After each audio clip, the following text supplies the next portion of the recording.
তো আমি ফিল্মফেয়ার নিয়ে যখন জিদ্দাকে নিয়ে ভিডিও করেছিলাম, সেখানে দেবদাকে নিয়ে আমি একটা কথা বলেছিলাম যে দেবদা অন্ততপক্ষে বাংলায় যে সম্মানটা দরকার সেটা সে ডিজার্ভ করে, যে কারণে জিদ্দা যেহেতু একদমই সম্মানটা পায় না, সে কারণে আমি কালকের ভিডিওতে মূলত জিদ্দাকে ফোকাস করে ভিডিওটা করেছিলাম এবং দেবদাকে নিয়ে আমি খুব একটা কথা বলিনি।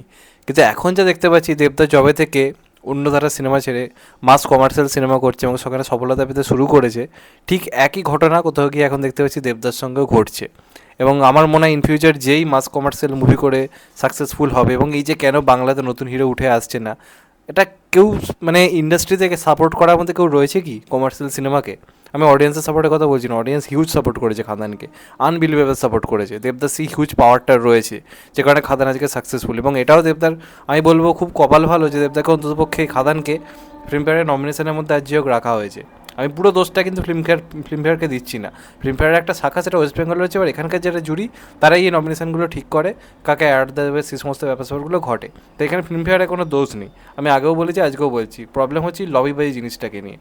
আজকে ফিল্মফেয়ার অ্যাওয়ার্ডে যে সমস্ত অ্যাওয়ার্ডগুলো পেয়েছে আমি দেখলাম, সেখানে বহুরূপী খাদানের থেকে অনেকটাই এগিয়ে রয়েছে, এটা নিয়ে আমার কোনো প্রবলেম নেই। যে কোনো দিক দিয়ে আমি বিচার করতে বললে আমি অবশ্যই বহুরূপীকে অনেক অনেক একটা বেটার সিনেমা হিসেবে দেখি, এবং আমি এটাও বলেছিলাম যে সিনেমাটা বক্স অফিস সাকসেস ডিজার্ভ করে, এই সিনেমাটা অনেক অনেক অ্যাওয়ার্ড ডিজার্ভ করে। আমি প্রচণ্ড খুশি যে বেস্ট অ্যাক্টর অ্যাওয়ার্ড পেয়েছে শিবপ্রসাদ দা, আমি প্রচণ্ড পরিমাণে খুশি, আমার ওনাকে নিয়ে কোনো প্রবলেম নেই, উনি সত্যিই ডিজার্ভ করেন। বরং উনি যদি অ্যাওয়ার্ড না পেতেন আমার কোথাও গিয়ে খুব দুঃখ হতো যে একটা মানে এত ভালো অভিনয়ের পরে উনি সেই সম্মানটা পেলেন না। এবং বহুরূপী অনেক কিছুর জন্যই অ্যাওয়ার্ড ডিজার্ভ করে, এ নিয়ে কোনো প্রবলেম নেই। কিন্তু খাদানকে কোনো বিভাগে কোনো অ্যাওয়ার্ডই দেওয়া হলো না, যে সিনেমাটা বাংলা কমার্শিয়াল ইন্ডাস্ট্রিটাকে বাঁচিয়ে দিল। সবাই তো বড় বড় কথা বলছিল যে এইসব সিনেমা চলবে না, এইসব সিনেমার যুগ শেষ, ছোটোখাটো বাজেটে সিনেমা বানাতে হবে, বড় বড় ভাবনা চিন্তা করার লোকে ছেড়ে দিয়েছিল। তো সেই সিনেমাটাকে কি কোনো একটা ভালো অ্যাওয়ার্ড কি দেওয়া যেত না? একটাই অ্যাওয়ার্ড পেয়েছে, তাও সেটা যুগ্মভাবে, সেটা হচ্ছে ইদিকা পাল বেস্ট ডেবুটেড একজন অ্যাক্ট্রেস হিসেবে মানে পেয়েছে। যদিও ইথিকার পার্ট কিন্তু খুবই কম ছিল, যে অ্যাওয়ার্ডটা দিয়েছে বরং সেই অ্যাওয়ার্ডটা খুব একটা আমার মনে হয় গ্রহণযোগ্য মনে হয়নি। ইথিকাকে আমি মানে কোনোভাবেই মানে একদম মানে ইনসাল্ট করা আমার মানসিকতা নয়, কিন্তু মানে ইথিকার যে পার্টটা করেছে বা যেটার জন্য অ্যাওয়ার্ড পেয়েছে সেটা কিন্তু খুব একটা ইম্পর্টেন্ট বলে আমার মনে হয়নি, খুবই ছোটো একটা পার্ট।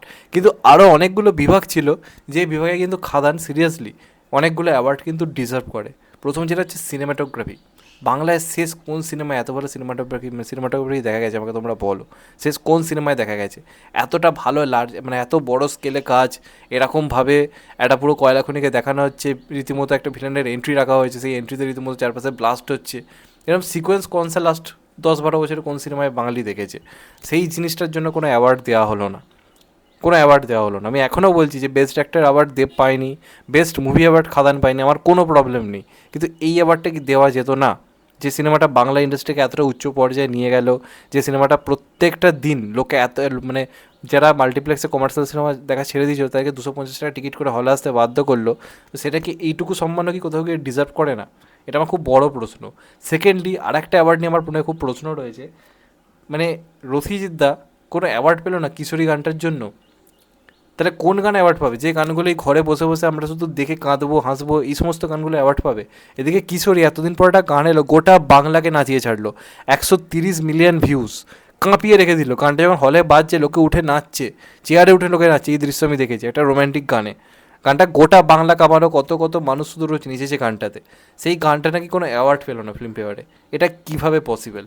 কিশোরী গানটা অ্যাওয়ার্ড পেলো নাটা কীভাবে? কিশোরী গানটাতে যেরকম ধরনের কোরিওগ্রাফি হয়েছে, কিশোরী গানটাকে যেভাবে শ্যুট করা হয়েছে, এবং সর্বোপরি গানটা যে লেভেলের হয়েছে, একটা অদ্ভুত বাঙালিয়ানা রেখে তার সঙ্গে একটা মাসিক কমার্শিয়াল ফ্লেভার রেখে, তো এটা কি জাস্ট কমার্শিয়াল সিনেমার গান বলে এটাকে অ্যাওয়ার্ড দেওয়া হলো না? আমার এটা খুব বড় প্রশ্ন।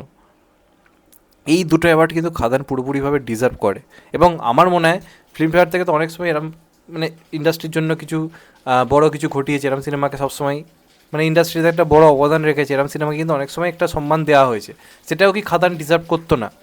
এটা আমার প্রচণ্ড পরিমাণে একটা কোথাও গিয়ে প্রশ্ন। তো এটা আমার মনে হয় খাদানের সাথে খুব খারাপ হলো। এমনিতে কোনো প্রবলেম নেই, খাদান বক্স অফিসে সাকসেস পেয়েছে, মানুষ ভালোবাসা দিয়েছে, এতগুলো নমিনেশন পেয়েছে, সবই ঠিক আছে, কিন্তু একটা মেন স্ট্রিম মুভি আজকের দিনে দাঁড়িয়ে যারা নতুন নতুন এরকম ধরনের সিনেমা বানানোর প্ল্যানিং করছে, তারা হয়তো বক্স অফিসে সাকসেসের কথা সবসময় ভাবছে না, তারা হয়তো ভাবছে যে অন্তপক্ষে অ্যাওয়ার্ডসে আমরা সেই সম্মানটা পাবো। তো তারা কীভাবে বানাবে এরপর মাস কমার্শিয়াল মুভি, যখন তারা দেখছে খাদানের মতো সিনেমা যেটা বক্স অফিসে এতটা সফল, সেটা পর্যন্ত ফিল্মফেয়ারে সেই সম্মানটা পাচ্ছে না যেটা সে ডিজার্ভ করে। আমি আবারও বলছি যে সব অ্যাওয়ার্ড দিতে হবে না, বহুরূপী যদি 11খানা অ্যাওয়ার্ডে এ থাকে, 7 থেকে 8খানা বহুরূপী পাক, কোনো প্রবলেম নেই। কিন্তু খাদান তাই বলে কোন অ্যাওয়ার্ড দেওয়া না, জাস্ট সান্ত্বনা পুরস্কার হিসেবে ইদিকা পালকে দেওয়া হলো, যেটা অলরেডি কিন্তু সে ডিজার্ভ করে না। এটা আমি মন থেকে বলছি। যে অ্যাওয়ার্ডটা দিয়েছে সেটা বেস্ট ডেবিউটেন্ট অ্যাক্টর আরও অনেকে কেউ হতে পারতো, হয়তো বাংলায় ডেবিউটেন্ট অ্যাক্টর কম বলে এই মুহূর্তে কেউ আসেনি বলে ইদিকা পেয়েছে, কিন্তু ইদিকা কি সিনেমায় বিরাট কোনো ইম্পর্টেন্স ছিল না, সেটার জন্য পেলো। অথচ বাকি কোনো বিভাগে কোনো জিনিসে খাদানকে অ্যাওয়ার্ড দেওয়ার যোগ্য মনে করা হলো না। এটা কিন্তু আমার মনে হয় একদমই ঠিক হয়নি। এটা বাংলা কমার্শিয়াল সিনেমার যারা নতুন নতুন ভাবার প্ল্যান করছে, যারা নতুন নতুন ভাবছে ইন্ডাস্ট্রিটাকে বড় করার কথা ভাবছে, এটা কোথাও গিয়ে তাদের জন্য একটা খুব খারাপ মেসেজ তাদের কাছে পৌঁছলো।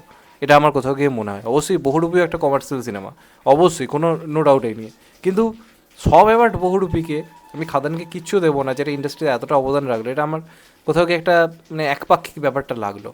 যাই না, এটা নিয়ে অনেকে অনেক কথা বলতে পারে, এটা আমার ব্যক্তিগত মানে কোথাও গিয়ে মতামত। যে কোনো ইন্ডাস্ট্রিতে কমার্শিয়াল সিনেমা যেগুলো সাকসেস হয় সেগুলো কিন্তু সেই সম্মানটা পায়, সেটা ভালো না খারাপ সেটা বড় কথা না, কিছু না কিছু তাদেরকে সম্মান দেওয়া হয়। আজকে থালাপতি বিজয়ের সিনেমা এলে সেই সম্মানটা পায়, বা রজনীকান্তের সিনেমা এলে সেই সম্মানটা পায়। তো বাংলাতে এত বড় কিছু করে কোথায় সেই সম্মান? তাহলে কেন লোকে মাস কমার্শিয়াল মুভি করবে, কী জন্য করবে? শুধুই কি বক্স অফিসে সবার সিনেমা তো সাকসেসফুল হবে না। দেবদার হচ্ছে, জিতদার হচ্ছে, কিন্তু অঙ্কুশদার হচ্ছে না। অঙ্কুশে যদি অন্ততপক্ষে কিছু অ্যাওয়ার্ড পাই এই ধরনের সিনেমা করার জন্য, তাহলে সেও একটু মনে শান্তি পাবে, অন্ততপক্ষে এই ধরনের সিনেমাকে অন্তত অ্যাওয়ার্ড তো আমি পাচ্ছি, অন্তত কিছু তো মানুষের কাছে অন্ততপক্ষে গ্রহণযোগ্যতা থাকছে। কিন্তু কমার্শিয়াল সিনেমার গ্রহণযোগ্যতারই আস্তে আস্তে হারিয়ে যাচ্ছে ইন্ডাস্ট্রির মধ্যে থেকে আঁতের মানুষদের জন্য। এটা কোথাও একটা প্রবলেমেটিক জায়গা। যাই হোক, এটা আমার ব্যক্তিগত মতামত, আমি বলছি না আমার সঙ্গে একমত হতে হবে। এটা নিয়ে তোমাদের মতামতটা অবশ্যই কমেন্টে জানাবে, যে খাদান কি সত্যি ফিল্মফেয়ারের মতো একটা জায়গাতে এত বক্স অফিস এনে দেওয়ার পর কোনো অ্যাওয়ার্ড ডিজার্ভ করে না? এটা আমার খুব মানে প্রশ্ন ব্যক্তিগতভাবে। তোমাদের এটা নিয়ে কি মতামত অবশ্যই কমেন্টে জানিও। চ্যানেলটা নতুন হলে চ্যানেলটা সাবস্ক্রাইব করে দিও and get the bell icon. ভালো থেকো সবাই, টেক কেয়ার, নমস্কার। আবার দেখা হবে, এখন তো বাই, সবাই ভালো থেকো, সুস্থ থেকো, নমস্কার, টেক কেয়ার, আবার দেখা হবে, ভালো থেকো।